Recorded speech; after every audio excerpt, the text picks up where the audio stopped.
और उधर से एक आदमी आ रहा था। तो घोड़े कैसे मुंह हमेशा नीचे रहता है घोड़ा, सीधा नहीं होता उसका मुंह घोड़े का, और उसको बोलने के लिए भी आता है, बोले फे फे फे फे फे करता है, देखिएगा। और उस जैसे ही आदमी उसी के निकट वो बोल गया, तो उसको लगा गुस्सा कि हमको देख के बोल रहा है, अरे घोड़ा कहीं का, एक तो मुंह लटका के चलता है, ऊपर से बोलने का तमीज नहीं, फे फे फे फे करता है। घोड़ा बोला कि भैया मैं घोड़ा हूँ, तुम आदमी है, पता नहीं मैं अगले जन्म में कौन सा ऐसा कर्म कर लिया था जो मैं घोड़ा बना, तू तो आदमी है, तू ऐसा वैसा कर्म मत करना कि मेरे तरह तुमको मुंह लटका के मुंह झुका के चलना पड़े और तुम हंस ना सको मेरे तरह और तुमको देख कर लोग हंसे। ये है मनुष्य का कर्तव्य। आज का बड़ा मार्मिक विषय है। और बच्चे के जन्मदिन पर सत्संग है, और जिस बच्चे के जन्मदिन पर सत्संग होता है, जन्मोपरांत सत्संग होता है, यह साबित करता है कि वह बच्चा कई जन्मों से भक्ति करते आ रहा है। भगवान कृष्ण गीता में बोले हैं ना, प्राप्य पौन कृतान लोकान उस्सित्वा शाश्वती समा शुचिमतांग श्रीमतांग गेहे योग भ्रष्टो अभी जायते अथवा योगी नाम कुले भवती धीमताम एतद ही दुर्लभ तरंग लोके जन्म यदि दृशम। अर्जुन से बोले कि अर्जुन, जो पूर्व जन्म में भक्ति कर लिया है, भक्ति पूर्ण नहीं हुई, कसर रह गया, तो वो किसी श्रीमान के घर में जन्म लेगा, और उससे भी कुछ अधिक भक्ति कर लिया है, अब थोड़ा सा कसर रह गया, किसी योगी के कुल में जन्म लेगा। योगी का कुल मतलब मैंने दाढ़ी बाल कपड़ा लाल जटा जूट ये वेशभूषा नहीं, जो योग करने वाला हो। और यदि वेद पढ़े होंगे सत्संग योग में, तो योग का आरंभ जप से होता है। जप योग, ध्यान योग, दृष्टि साधन योग, ये सब होता है दृष्टि योग। तो ये चाहे घर में रहने वाला गृहस्थ करे कि वैराग्य में रहने वाला बैरागी करे, स्त्री पुरुष कोई भी कर सकते हैं, वही योगी है। गुरु नानक देव जी बोले हैं ना, एक दृष्टि करी सम सरी जाने योगी कहिए। तो जो पुण्यात्मा है, अब भक्ति पूर्ण नहीं हुई, शरीर पूरा हो गया, तो अगले जन्म में वो किसी योगी के कुल में, भक्त के कुल में, जो ध्यान करने वाला हो, परमात्मा की भक्ति करने वाला, उसके घर में जन्म लेगा, उसके कुल में। तो ये साबित कर रहा है उस बच्चे का, जिसके लिए सत्संग हो रहा है, बच्चे के लिए साबित हो रहा है कि वो अगले जन्म से ही भक्ति कर रहा है, इस जन्म में फिर सपोर्ट मिल रहा है। इसीलिए मैंने कहा बहुत मार्मिक विषय है, प्रसंग भी है, और इसमें कई विषय मिल गया है। एक तो ये तो मैया भवानी के पूछने पर ये विषय बोले हैं भगवान शिव। इसमें सत्संग की महिमा आ गया है, इसमें राज धर्म की महिमा आई है, इसमें कुल धर्म की महिमा आई है, इसमें पातिव्रत धर्म की महिमा आई है ना, इसमें पुत्र धर्म की महिमा ही, दान धर्म की महिमा है, सब पर है। तो सब पर तो प्रकाश नहीं डाल पाऊंगा, सब पर प्रकाश डालने में इस प्रसंग में 3 घंटा लगेगा, लेकिन हमको 1.5 घंटा के अंदर सिमटना है। तो कुछ प्रसंग को छोड़ते हुए आज का मुख्य प्रसंग रहेगा कि बच्चे के जन्म में, बच्चे के विकास में किनका महत्वपूर्ण योगदान है, और पातिव्रत धर्म पर विशेष आज आप लोग सुनेंगे, क्योंकि बड़े बड़े महाधिवेशन में यही पाठ छूट जाता है। तो हम लोग छोटा मोटा सत्संग में जो छूटा हुआ है ना, बचा हुआ है, उसी को सुनाते हैं। अब बाकी तो अधिवेशन में, बड़े बड़े अधिवेशन में तो बस निर्धारित है विषय, वही विषय यहाँ, वही विषय वहाँ, निर्धारित है विषय। बचा हुआ विषय हम लोग कहते हैं, वही आप लोग सुनेंगे। भगवान शिव मैया पार्वती से बोल रहे हैं, धन्य सो भूप नीति जो करई। मैं 2-3 चौपाई को छोड़ दिया। धन्य सो भूप नीति जो करई, धन्य जन्म द्विज भक्ति न टरई। जिसका भी मनुष्य शरीर में जन्म हुआ है, उसका क्या हो गया कर्तव्य कि द्विज की भक्ति, उसका जन्म धन्य होगा जो द्विज की भक्ति करेंगे। अब द्विज किसको कहते हैं? द्विज माने यदि हम ब्राह्मण ले लेंगे तो सरासर गलत है। मनुस्मृति में आया है कि जन्म से या तो सब कोई शूद्र है या सब कोई ब्राह्मण ही है। कैसे? अब दोनों का अर्थ को समझिएगा, ये नहीं समझिएगा विषयांतर हो रहा हूँ, क्योंकि द्विज भक्ति कहा है तो इसको समझना होगा द्विज वास्तविक होता क्या है। तो है कि ब्रह्मा ने सृष्टि किए हैं ना, तो ब्रह्मा से सब कोई उत्पन्न हुए हैं, परमात्मा से सब कोई उत्पन्न हुए हैं। तो परमात्मा या ब्रह्मा कहिए तो ब्रह्मा ब्राह्मण है कि नहीं? तो ब्राह्मण से उत्पन्न हुए हैं। जैसे जादव से कोई उत्पन्न लिया तो जादव का पुत्र जादवे न कहलाएगा, राय का पुत्र राय का, वर्मा शर्मा जिस जो भी जाति के हैं उसका पुत्र वही कहलाता है। तो सब कोई ब्रह्म से पैदा लिए है ना, तो बोलिए सब कोई ब्राह्मण है ना, बोलिए। अब मैंने कहा सब को जन्म से शूद्र हैं, तो पुराणों में बताया गया है ब्रह्मा के मुख से गले से ऊपर भाग से ब्राह्मण पैदा हुआ है, गले से ऊपर भाग से ब्राह्मण पैदा हुआ है, इसके भी अर्थ को समझिएगा। और भुजा से क्षत्रिय और गले से कमर से ऊपर भाग जो है उरु भाग, इससे वैश्य उत्पन्न हुआ है। और कमर से नीचे पैर तक का शूद्र का भाग है, उससे शूद्र उत्पन्न हुआ है। ठीक है। अब भगवान कृष्ण महाभारत शांति पर्व मोक्ष धर्म कहते हैं, जन्मना जाय, युधिष्ठिर जी महाराज से बोल रहे हैं, जन्मना जायते शूद्रः संस्कार द्विज उच्यते वेद पठनात् भवेत विप्रः ब्रह्म जानते ब्राह्मण। एक तो हुआ सब कोई ब्रह्मा से उत्पन्न हुए, सब ब्राह्मण ही हैं, लेकिन भूल गए हैं अपने को, कर्म कुछ गलत हो, कर्म के आधार पर भगवान कृष्ण बोलते हैं मैंने वर्ण की व्यवस्था की है। कर्म के आधार पर कोई लकड़ी काटने का काम करने लगा तो उसको धीरे धीरे कमार कहने लगा, कोई मिट्टी से बर्तन बनाने लगा। देखिए सब बड़े वैज्ञानिक सब थे, कोई लकड़ी से फर्नीचर बना दिया, पहले के ज़माने में वैज्ञानिक वही कहलाते थे। मिट्टी से बर्तन बना दिया, वैज्ञानिक वो कहलाते थे। कोई सबका पोंछ पाछ करने लगा, उन्नाई हुआ, कोई कपड़ा साफ करने। कर्म व्यवस्था से जाति जाति कोई नहीं, सब जाति हैं, नहीं तो सब ब्राह्मण हैं या तो सब शूद्र हैं। कैसे? अब बताओ, कमर से नीचे भाग से जो पैदा लेता है वो शूद्र कहलाता है। आज तक कोई इतिहास और पुराण, वेद, उपनिषद, गीता, बाइबिल, कुरान में है कि मुंह से के ऊपर से किसी का जन्म हुआ हो या हाथ से किसी का जन्म हुआ या इस भाग से? नहीं, सबका जन्म कमर से नीचे के भाग से हुआ है। समझ रहे हैं ना? ये खुलकर बोलने का, सबका जन्म कमर से नीचे भाग से होता है, शूद्र भाग से हुआ है। इसीलिए भगवान कृष्ण को बोलना पड़ा जन्म ना जाए तो शूद्र, कि शूद्र के भाग से सब जन्म लिया है। इसमें जो संस्कार ले लेता है वो द्विज कहलाता है। गुरु महाराज एक बार कुप्पा घाट में बोले थे कि जानते हो ब्राह्मण और ब्राह्मणी किसको कहते हैं? जितने भी स्त्री पुरुष भजन भेद ले लिए हैं, दीक्षा ले लिए हैं, ये भक्ति का संस्कार ले लिए हैं, वो सब ब्राह्मण और ब्राह्मणी हैं। ये गुरु महाराज बोले हैं, पढ़े होंगे पुराना संत से पता लग जाएगा, आप ढूंढ कर देखिएगा। जितने भी भक्ति का संस्कार ले लिए हैं, दीक्षा ले लिए हैं, कंठी माला ले लिए हैं, चौका पर बना करा लिए हैं, ये आदि आदि अनेक अनेक संस्थाओं में अनेक अनेक नाम हैं, वो सब ब्राह्मण और ब्राह्मणी हैं। जैसे संस्कार द्विज उच्यते, यही कह रहे हैं धन्य जन्म द्विज, जो भक्तों की सेवा में लग गया, भक्ति मीन्स सेवा, उसी का जन्म धन हो जाएगा। क्योंकि जैसे भक्तों की सेवा करेगा तो भक्तों की सेवा करते करते उसकी बुद्धि भी तो बदलेगी, बुद्धि भी बदलेगी। किसी महापुरुष का कथन है कि किसी भी व्यक्ति को आप बदलना चाहते हो, ये सत्संग की महिमा है, किसी भी व्यक्ति को आप बदलना चाहते हो तो उसको दाबी से नहीं बदल सकते हो,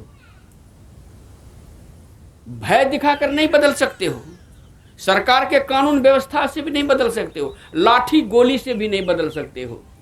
उसको संत की बोली से, अंगुलीमाल रत्नाकर संत की बोली से, यानी कि संत के प्रवचन से। क्यों? क्योंकि प्रवचन से उसका ब्रेन वॉशिंग होता है, मन की सफाई होता है, विचार बदलते हैं। इसीलिए महापुरुष ने कहा है किसी भी व्यक्ति को आप यदि बदलना चाहते हो उसके विचारों को बदल दो। चेंज योर थॉट्स यानी you can change your life. विचार बदला कि फिर जीवन बदलने में। रत्नाकर तो वही था, इन्हें की चोरी डकैती करने वाला, हत्या करने वाला रत्नाकर कोई और था, अब भक्ति करके ब्रह्म के समान होगा वो और था नहीं, वही रत्नाकर था। पहले उसकी संगति निम्न व्यक्ति से हो गया था, इसलिए उसके विचार निम्न हो गए थे, और उसी की संगति अच्छे व्यक्ति से हो गई तो उसका विचार बदल गया। ये इसीलिए भगवान शिव बोले हैं कि संत समागम सम न लाभ कछु आन।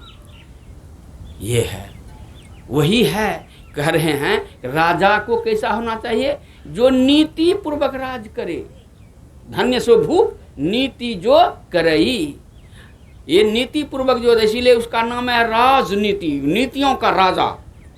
नीतियों में जो सर्वश्रेष्ठ हो वो है राजनीति। लेकिन आजकल राजनीति गंदा हो गया है। सतयुग में 100% हमारा देश, अभी सुना रहे थे ना कि विश्व में सब देशों में विशेष ये हमारा भारत क्यों है, आध्यात्मिकता के बल पर। टेक्नोलॉजी के बल पर तो जापान आगे है, वैज्ञानिक बल पर रूस आगे है, पैसा के बल पर देखिएगा तो अमेरिका आगे है, लेकिन इतना कुछ भारत में नहीं है। फिर भी भारत विश्व में गुरु क्यों है विश्व का, तो यहाँ के लोग अध्यात्मवाद में सबसे विशेष है, अध्यात्मवाद के कारण भारत विशेष है। तो सतयुग में हमारा ये देश 100% ऋषि प्रधान देश था, 100%, 16 आना कहीं। त्रेता में 75% यानी 12 आना ऋषि प्रधान देश रहा, और 25% 4 आना कृषि प्रधान हो गया। द्वापर में 8 आना मैंने 50% ऋषि प्रधान, 50% कृषि प्रधान। कलयुग के आरंभ में 75% था कृषि प्रधान और 25% ऋषि प्रधान था। अब जो है ना, बढ़िया से जब समझिएगा, तो अब ना ऋषि प्रधान देश रहा ना कृषि प्रधान देश रहा। अब वर्तमान हालत देखेगा तो कुर्सी प्रधान देश हो गया। ऋषि प्रधान देश से आरंभ हुआ, कुर्सी प्रधान देश है। कुर्सी के लिए मारा मारी, गिरगिट कर तरह रंग बदल लेता है, ये सब हो रहा है। इसीलिए भगवान शिव कह रहे हैं वह राजा को धन्यवाद दिए हैं जो नीति पूर्वक राज करे। अब आगे भगवान शिव कहते हैं, माता जी बड़ा ध्यान से इस प्रसंग को सुनिएगा। भगवान शिव से मैया भवानी पूछी थी एक बार, पार्वती मैया भवानी, कि मैंने सुना है कि 7 अजूबा है संसार में, 8वां अजूबा भी है कोई नाथ। कहाँ देवी, 8वां अजूबा भी है, वह कौन है, कहाँ है, मैं देखना चाहती हूँ। कहा वो सुन लो, 8वां अजूबा कौन है,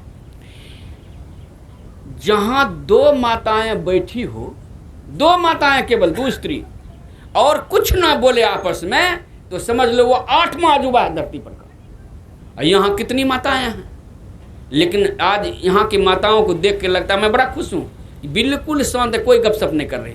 ये अजूबा से भी महा अजूबा है। ऐसे माताओं को लेकर बार बोलिए तो आप लोग जोर से।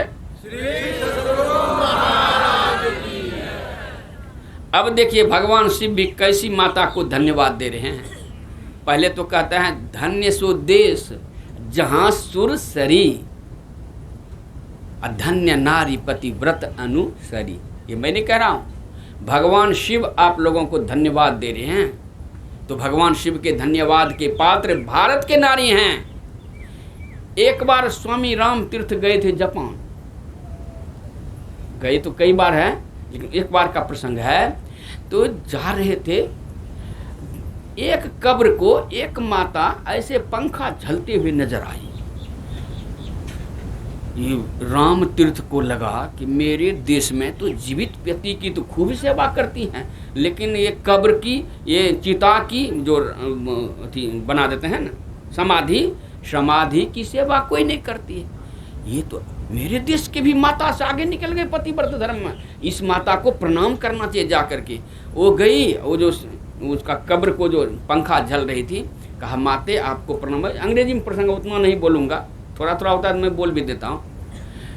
आपको धन्यवाद भी है और प्रणाम भी है, आप तो महान पतिव्रता हैं। मरे हुए पति के कब्र को पंखा जल रही हैं।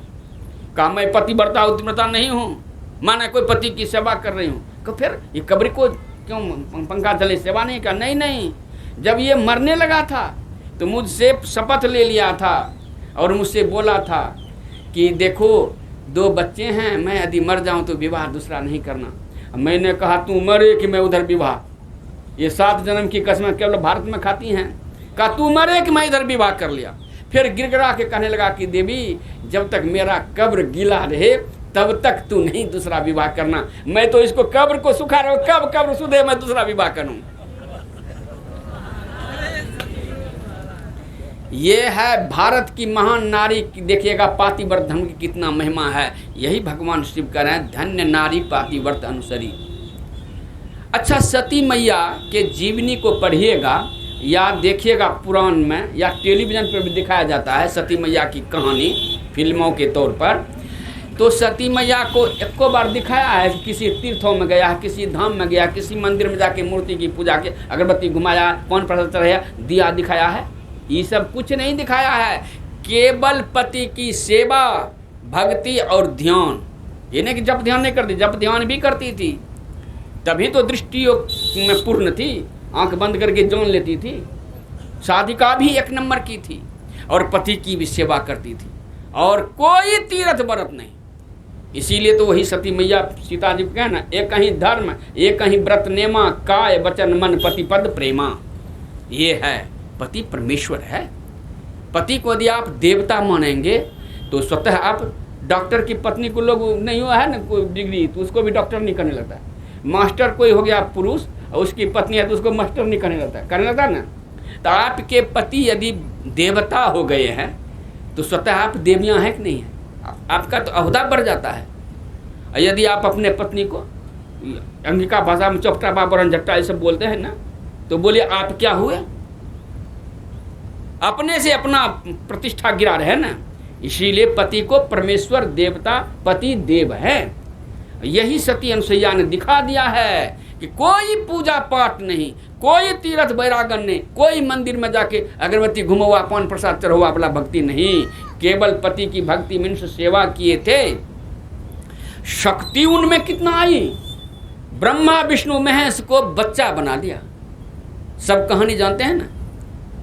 एक बार नारद जी पहुंचे थे वहीं देवलोक, नारायण नारायण करते हुए पहुंचे।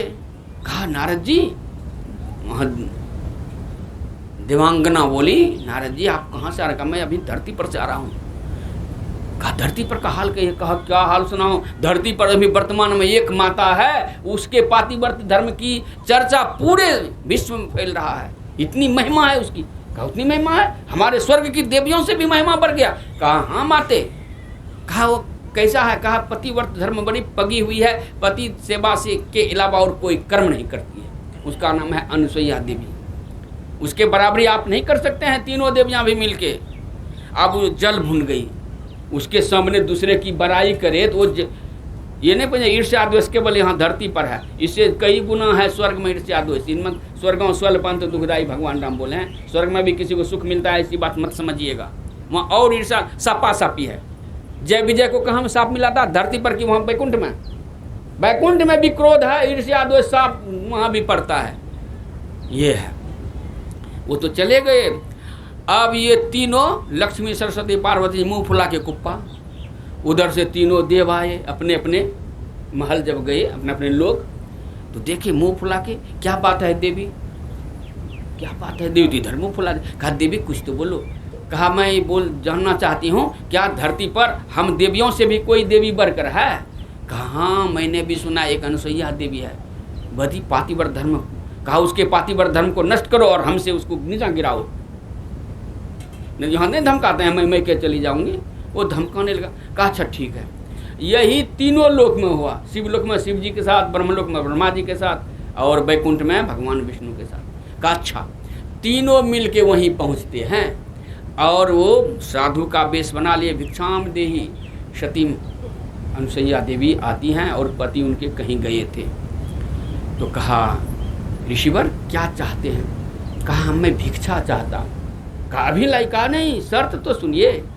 भिक्षा तो लूंगा आपसे, लेकिन आप वस्त्रहीन होकर के आप हमको भिक्षा दीजिए। वो पातिव्रतन में जो पातिव्रत स्त्री हो किसी गैर पुरुष के साथ के सामने वस्त्र खोल दे, उसका पातिव्रतन उसी वक्त समाप्त। आंख बंद करती है और समझ गई ये ऋषि कोई और नहीं है, ब्रह्मा विष्णु महेश है। बस वो मंत्र पढ़े कि मैं अगर मन क्रम वचन से पति की सेवा की है, पति की भक्ति की है, पति के अलावा और किसी पुरुष की कल्पना नहीं की है, तो ये तीनों देवता 6 महीना का बच्चा हो जाए। संकल्प मात्र से होत नहीं हुई। आंखों में अगरबत्ती घुमाते रहिए बचपन से बुढ़ारी तक, बोलिए कोई संकल्प करके देखिए। इसका मतलब क्या हुआ? ये पूजा पाठ से बढ़कर पातिव्रत धर्म की महिमा है। इसीलिए भगवान शिव कह रहे हैं धन्य नारी पातिव्रत अनुसरी। और भी सुनिए, इनकी भी कहानी बहुत है, लेकिन मैं थोड़ा थोड़ा याद दिलाता हूँ। अभी आपने सुना सावित्री और सत्यवान की कथा। सावित्री भी राजपुत्री थी और सत्यवान भी राजा का ही पुत्र था, लेकिन इसका ये राजच्युत हो गए थे, हार गए थे और जंगल में आके सत्यवान को लेकर रहते थे और इसी गम में उसकी आंखें चली गई थी। और सत्यवान जंगल से लकड़ी काटे, और तो कोई काम राजपुत्र को आता नहीं था, जंगल से लकड़ी काटे बेच करके अपने अंधे माता पिता की सेवा करे।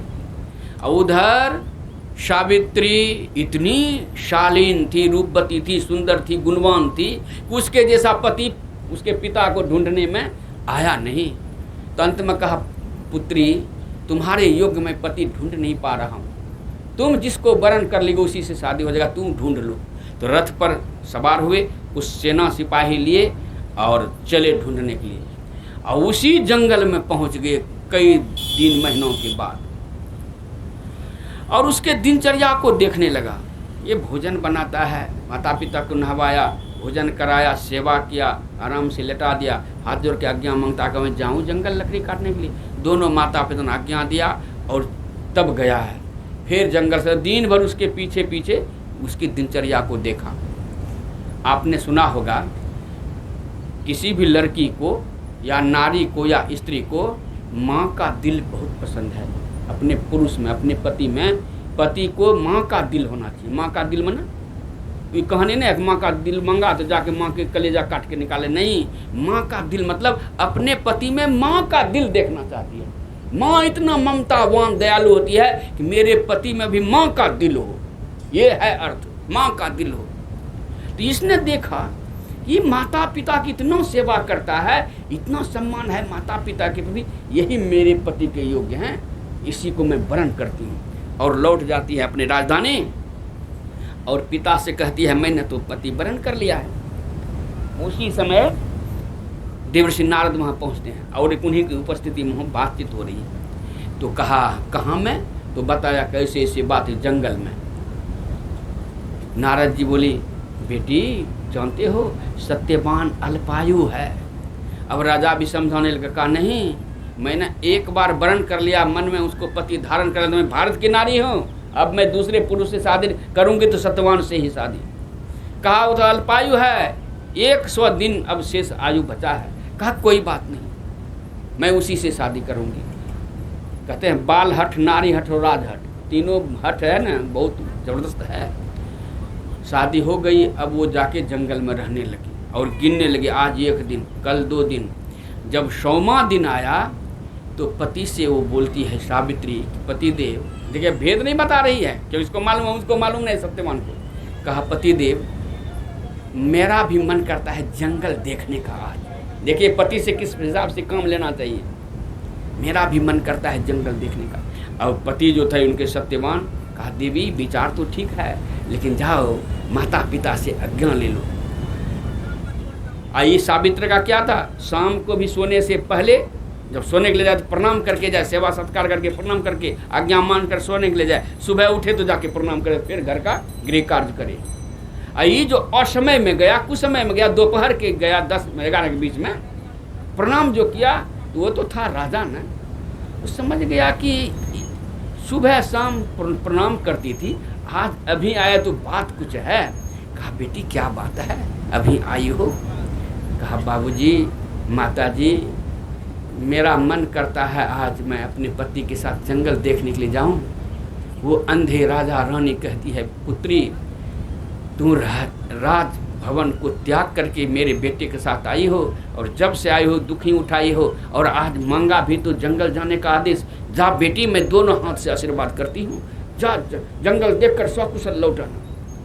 माँ बाप का आशीर्वाद लेके घर से निकलिए ना, मजा लगे रास्ते में कुछ हो जाएगा मुसीबत, लेकिन माँ बाप को प्रणाम नहीं करेगा। साल में 1 दिन बना लिया दिवाली के दिन, वो भी एकदम ठढ़िया प्रणाम, झुकता, रीढ़ इतना उसका आकर गया है, झुकता नहीं है।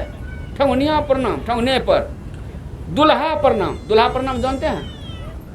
दुल्हा जब जानते हैं ससुराल घर से मोर चढ़ा करके, तो ऐसे झुक करके प्रणाम कर, मोरे गिर जाएगा। ऐसे ऐसे ऐसे करके, मोर नहीं दे। दुल्हा प्रणाम ये दिवाली में करता है आजकल के युवक सब, पैर नहीं छुएगा, दुल्हा प्रणाम ये है। यहाँ पैर छू के प्रणाम करके आशीर्वाद लेकर जब जाती है तो पेड़ पर चढ़ता है, उसी पेड़ के निकट वो बैठ गई पालथी मार के। जब घड़ी आया तो सत्यवान ऊपर से बोलता है, देवी मेरा सिर चकरा रहा है। समझ गया, क्षण आ गया, कहा जल्दी उतरिए। उतरा, कहा मेरा सिर घूम रहा है, जल्दी मेरे जंघे पर आप सिरहाना रख दी। जंघे पर सिरहाना रख दिया, वो लेट गया, ये बैठ करके ध्यान करने लगी। सावित्री केवल ये कहिएगा कि सिर्फ पातिव्रत धर्म के पालन करती थी, उसके साथ वो ध्यान भी करती थी, सत्संगी भी थी। क्योंकि बिनु सत्संग विवेक ना, इसके विवेकशीलता बाद में पता चलेगा। और ध्यान भी करती थी, क्योंकि अपने स्थूल शरीर से सूक्ष्म शरीर को फुटाया कि नहीं फुटाया, इसी कहानी में दिखाता है कि नहीं, टेलीविजन में भी। तो ध्यानी भी थी एक नंबर की। आंख बंद करके ध्यान करने लग गई। जम के दूत आए, लेकिन दूरसी अलगे, दूरसी अलगे, सट नहीं पा उनके तेज से। कुछ देर के बाद लौट के जाता है वहां धर्मराज के पास, यमराज के पास। क्या क्या हुआ? वापस आ गए, वो भी खाली हाथ। क्या समझ गए यमराज खुश होगा? खाली हाथ वापस आ गए। कहा महाराज खाली हाथ तो वापस नहीं आता, लेकिन जिसको लेने के लिए मैं गया था वो एक नारी के जांघ पर सिर रख के लेटा हुआ है। नारी में इतना तेज है, मैं सट नहीं पा रहा, जरा से मैं सट नहीं पा रहा, मेरा बदन चलने लगता है। यमराज समझ गया कि वो भारत की कोई पतिव्रता नारी है, इससे काम नहीं चलेगा, तू बैठ, अब मैं जाता हूँ। यमराज आए, यमराज भी प्राण नहीं खींच पाए। वो हाथ जोड़ करके, याद रखिएगा भारत की नारी है जिसके सामने यमराज हाथ जोड़ते हैं, लोग यमराज से थर-थर कांपता है। वो यमराज सुन रहे हैं कि यहीं ना सब बैठे हुए माता जी सब, हे बस कता के देखिए, हे भगवान बस तो बस नहीं ना अते जेते, हमें बस भेजबे तबा वो बस की बस। श्री सदगुरु वो हो अते ना हुन्ना की देखे, हुन्ना देखो वो हो कहानी अते। अब इसको पहले सुनिए। स्वर्ग के देवता यमराज, जिसका नाम सुन करके बड़े बड़े योद्धा का हाथ से, सिकंदर के हाथ से तलवार, मौत का नाम से छूट गया था ना, डरता है कंपता, वो भारत की नारी को हाथ जोड़ रहा है। कहा देवी सृष्टि का नियम है कि जब आयु शेष हो जाता है तो उसके प्राण को मैं लेके चला जाता हूँ। कहा मैं बाधा नहीं करूँगी, ले जाइए। कहा मैं नहीं ले जा पाऊँगा, तुझमें इतनी शक्ति है पातिव्रत धर्म की, ध्यान की, सत्संग की इतनी शक्ति है, मैं भी नहीं सट के प्राण ले, तू अपने जंघा पर से उतार दो तब मैं ले जाऊंगा। कहा ले जाइए। जैसे उतारा और यमराज उसके प्राण को लेकर के चला।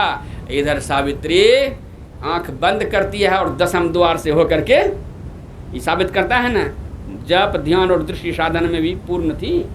यह है ध्यानी का प्रतीक। लोग समझता केवल पतिव्रत धर्म वो थी, नहीं, पाति धर्म में शक्ति आई, लेकिन शरीर, स्थूल शरीर से सूक्ष्म शरीर में निकाल लेना जीते जी, ये महान योगी का लक्षण है। तो अपने शरीर को निकालती है, सूक्ष्म शरीर को, और यमराज के पीछे जा रही है। कुछ दूर के जाने के बाद यमराज जी को आहट आया, देखा तो वही देवी है। कहा देवी, अरे सृष्टि का नियम है, जो जिसके आयु समाप्त तो वही जा सकता है स्वर्ग में, यमलोक भी 7 स्वर्ग में से एक है, तू आ रही हो, ये सृष्टि के कानून का विरोध है, विपरीत है बेटी, तुम लौट जा। और इतना दूर तक आई हो, मैं तुमसे प्रसन्न हूँ, तुम बड़ी साधिका हो, बड़े पातिव्रत धर्म में पगी हुई हो, एक वरदान मांग लो। अब देख लीजिए यहाँ पर है ना, सत्संगी होने का प्रतीक है, बिनु बिनु सत्संग विवेक ने, यहाँ पर विवेक से काम लिया। कहा एक वरदान देंगे आप? कहा हाँ। कहा एक वरदान मांग लो। एक ही वरदान में सावित्री ने यमराज के 4 खाने चित कर दिए हैं यमराज को, एक वरदान में। एक वरदान मांगे, क्या?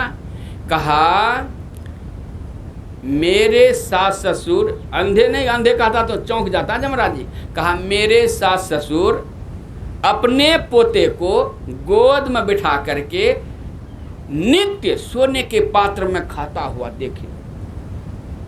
एक ही वरदान मांगा, सोने के पात्र में वही खाएगा जिसको कि धन बहुत है, और देखे मन आंख होगा तब न देखेगा। धन भी मांग लिया, आंख भी मांग लिया, बेटा भी मांग लिया, यानी पति की आयु भी घुमा लिया। देखिए यमराज कहता है तथास्तु, वो जाने लगे, ये भी पीछे पीछे। फिर कुछ देर के बाद आहट आई, देखा बेटी तुम गई नहीं हो?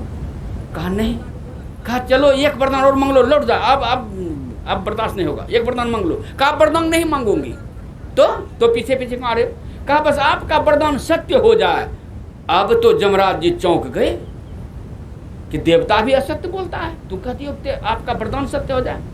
मैं कभी झूठ बोलता हूँ? सत्य ही है, जो वरदान मांगा वो सत्य होगा।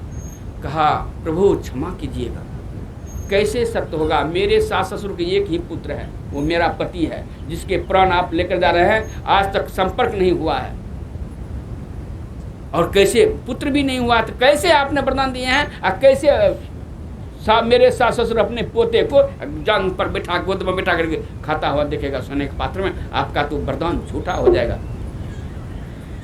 यमराज भारत की नारी से क्षमा मांगते हैं। कहा बेटा तू जीती और मैं हारा, ले जा पति के प्राण।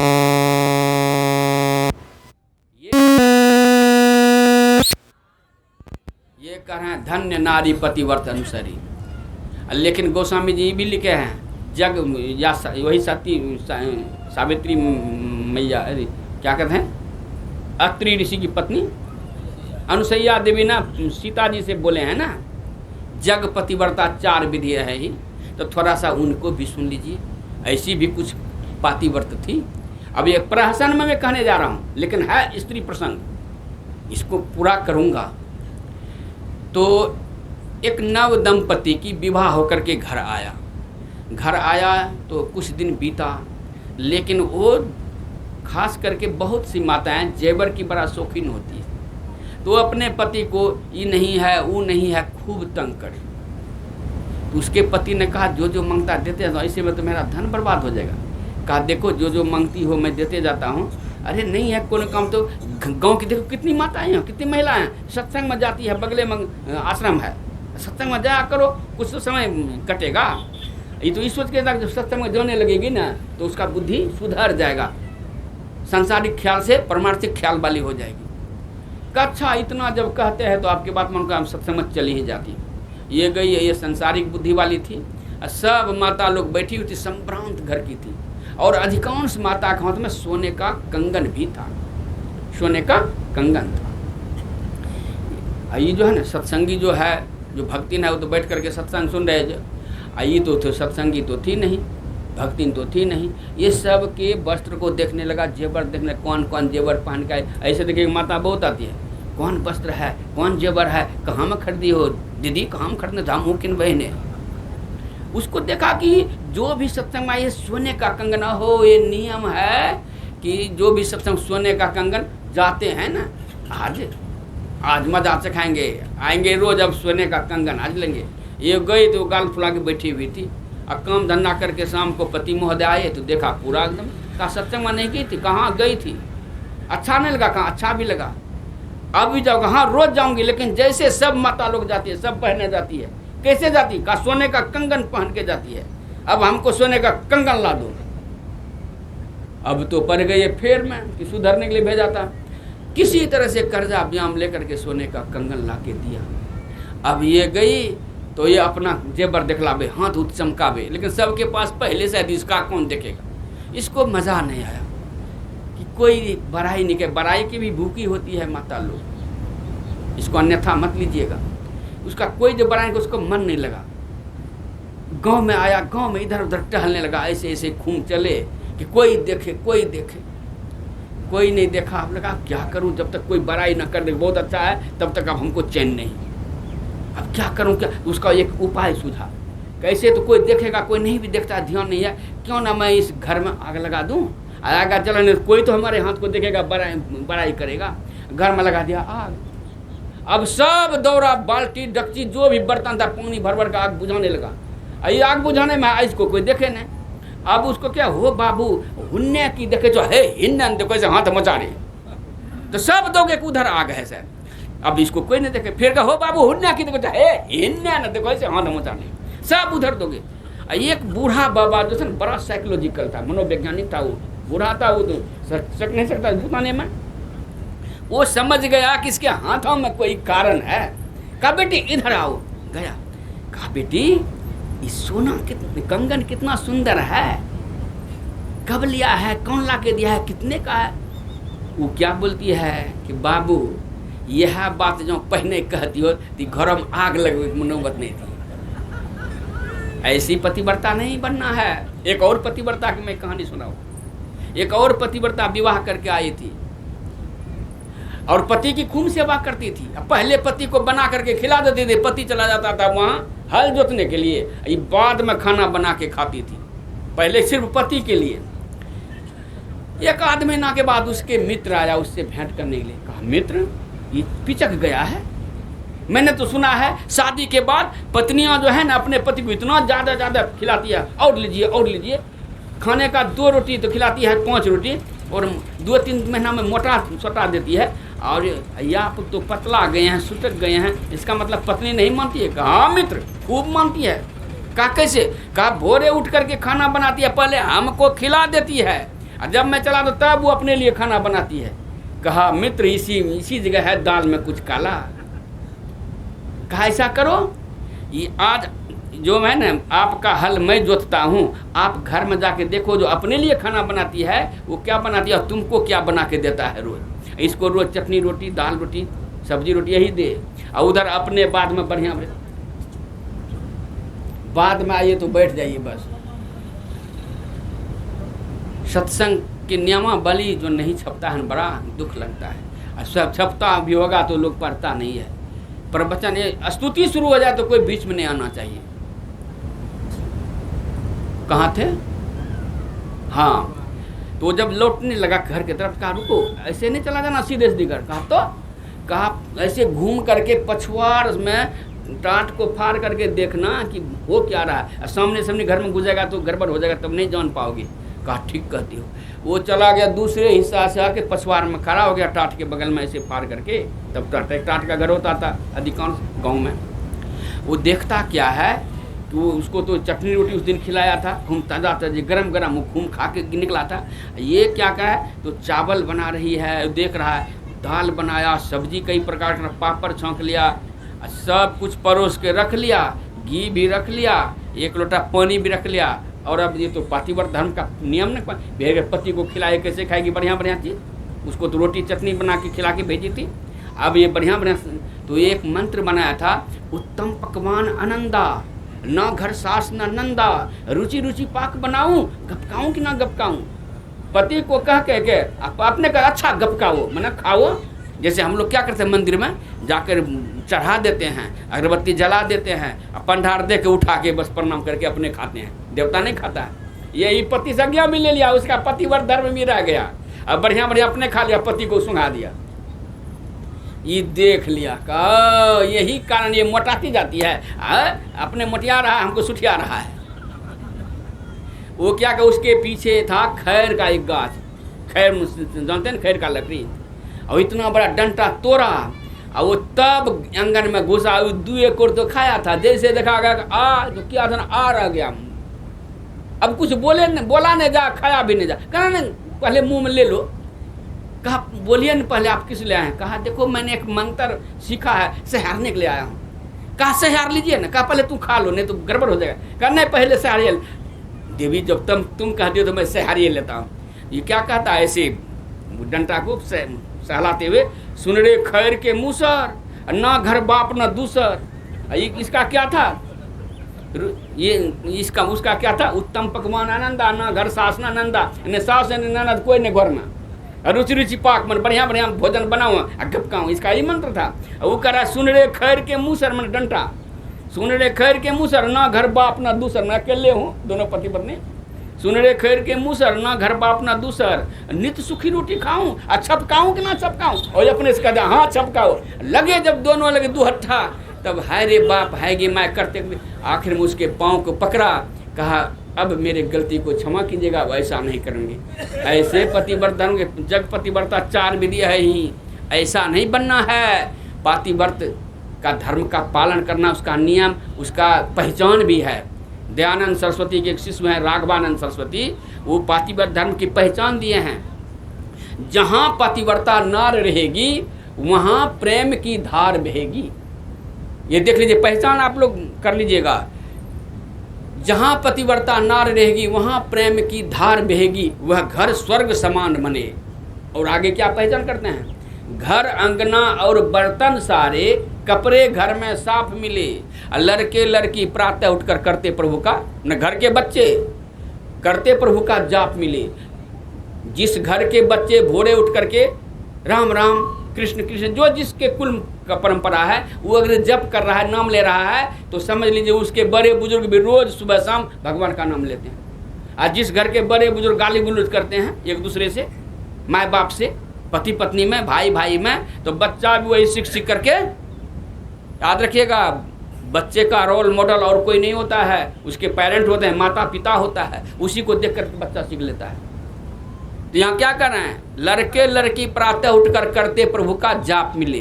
अगर ऐसा कर रहा है तो उससे पहले आपको वैसा करना होगा, तब आपके बच्चे वैसे करेंगे। ये है पातिव्रत धर्म की पहचान।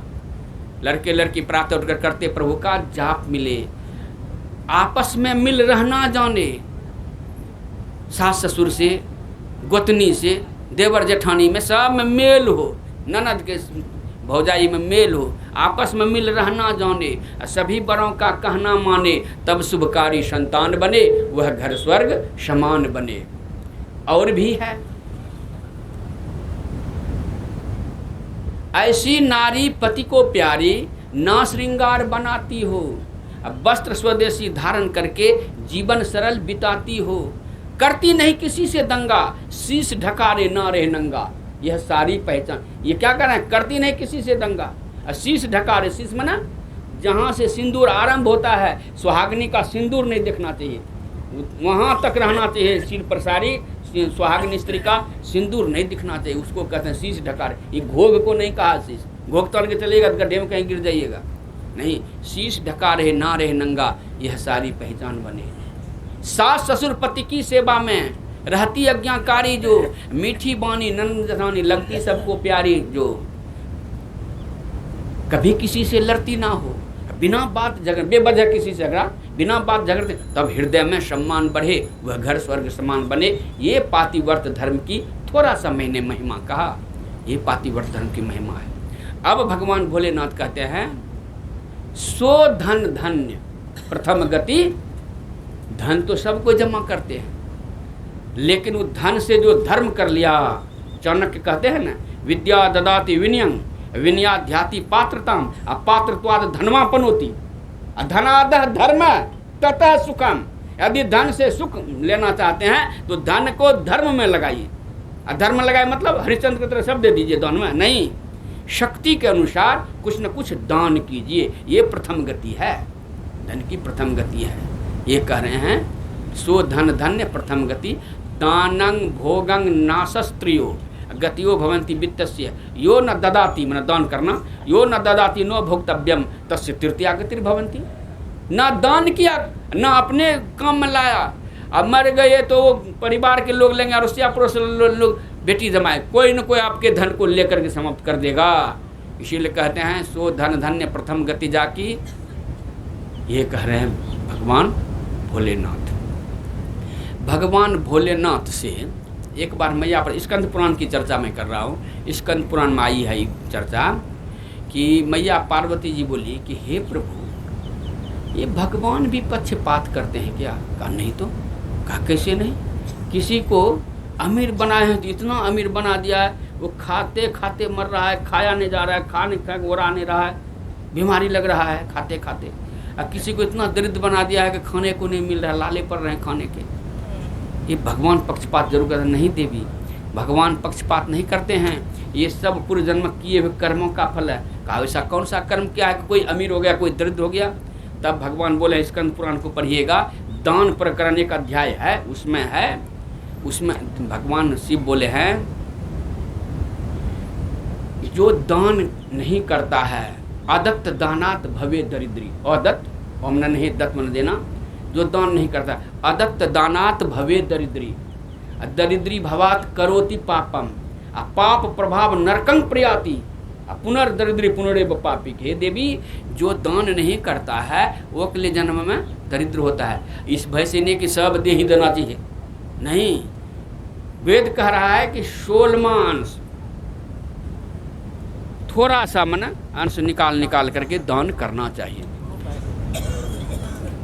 नहीं गड़बड़ कर दीजिए, इको को काटिए। हाँ, कितना अच्छा तो चल रहा था।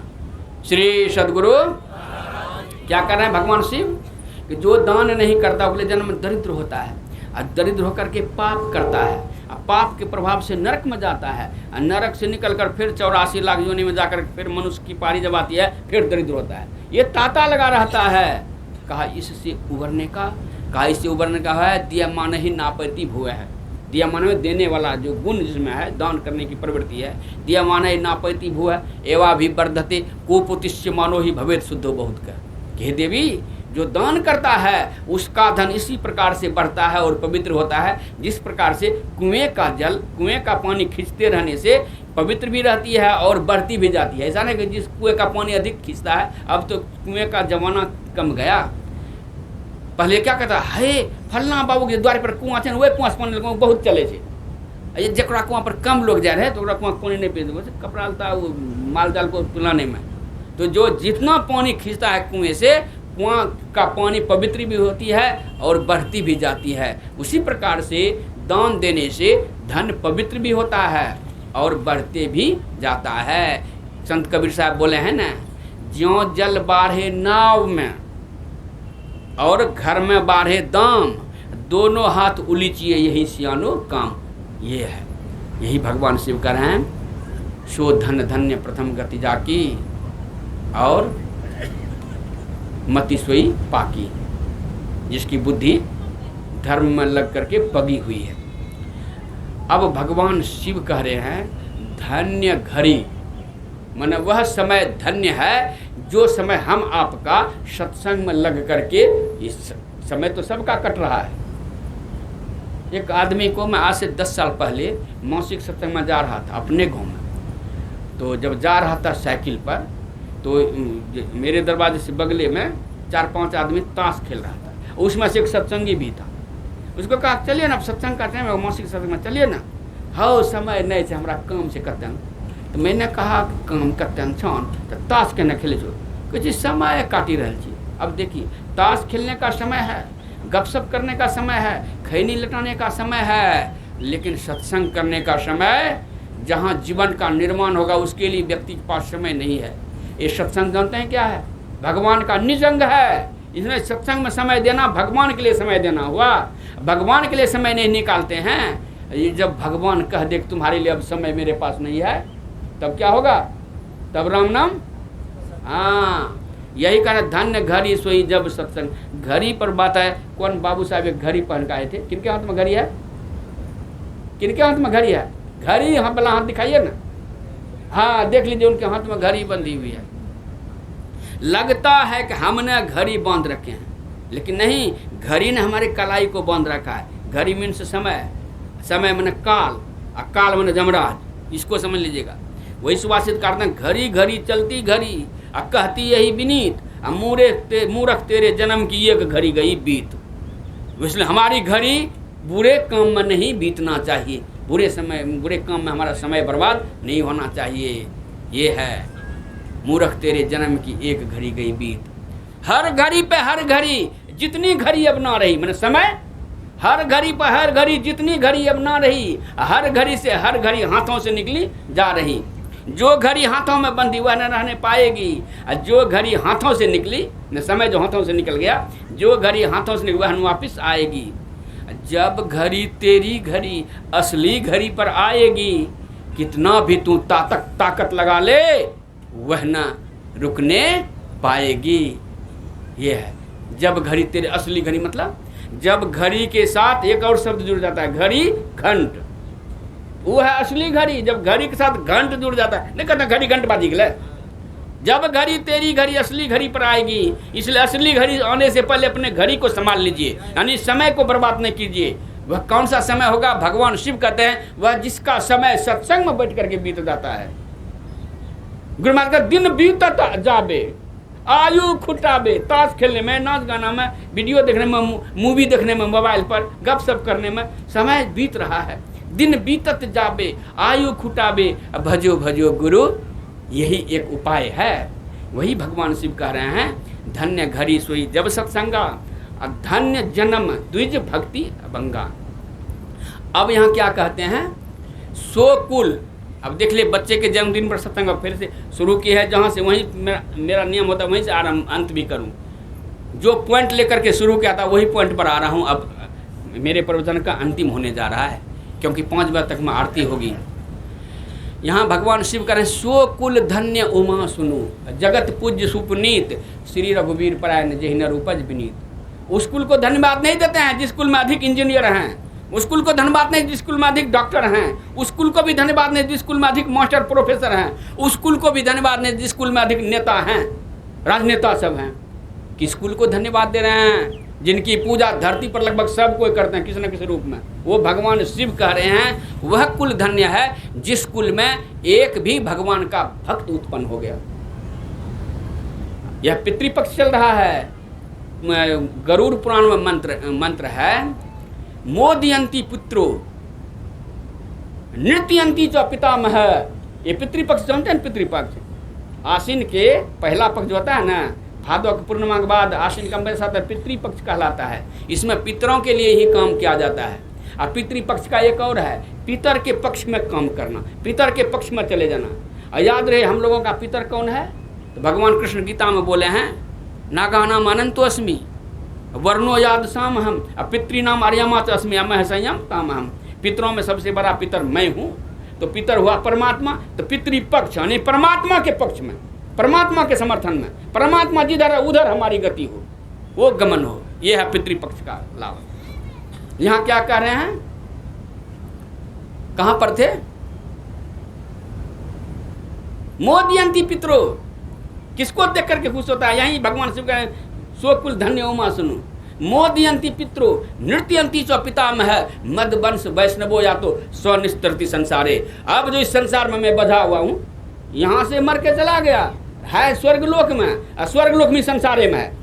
ये पुराण कह रहा है, साबित करता है स्वनिष्ठ। अब मैं इस संसार से निस्तार पा जाऊंगा, क्योंकि मेरे कुल में एक वहां भक्त जन्म ले लिया। वहां से देख रहा है हमारे पितर, एक भी भक्त जिसके कुल में जन्म लेता है, उसके आगे वाला जो बीत गया 7 पीढ़ी, आने वाला 7 पीढ़ी, 14 पीढ़ी का उद्धार करता। एक भक्त हो जाए तो माता जी अपना पुत्र का क्या बनाना चाहिए?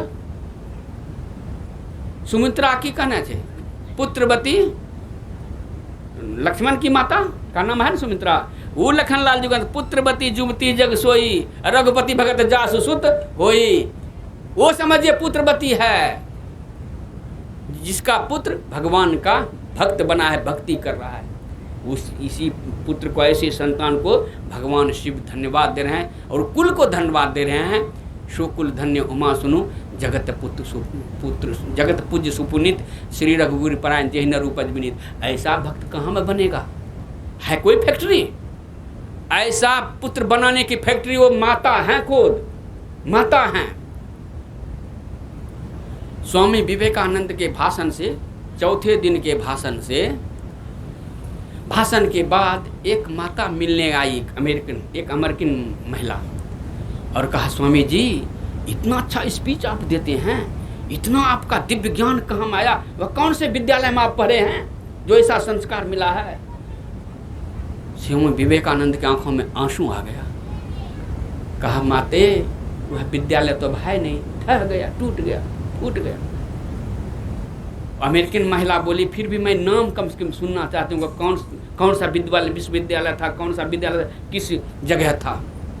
कहा, वह विद्यालय मेरी माँ है, जिन्होंने मेरा निर्माण किया है। समझ रहे हैं? कबीर साहब क्या बोले हैं? बीजक में संत कबीर साहब भी बोले हैं ना, प्रथम गुरु है। बोलिए बोलिए। संत मत गुरु की भक्ति करता है, कबीर मत गुरु की भक्ति करता है, नानक मत भी गुरु की, बहुत सारे संत का मत है केवल गुरु की भक्ति बताता है। गुरु भक्ति मत मत समझिएगा, ये सदगुरु की अंतिम भक्ति है। गुरु भक्ति की शुरुआत घर से होती है। गुरु भक्ति यदि करना चाहते हैं घर से शुरुआत कीजिए, क्योंकि प्रथम गुरु है माता पिता। बीजक में कबीर साहब बोल दिए हैं, प्रथम गुरु है माता पिता। तो गुरु माता पिता हुआ ना माता जी, और गुरुवे गोबर गणेश हो तो उसका संतान गोबर छत्ता होगा ना। गुरुवे गोबर गणेश हो, इसका मतलब क्या हो, उस माता को मदालसा की तरह होनी चाहिए, मैनापति की तरह होना चाहिए, सुनीति की तरह होना चाहिए।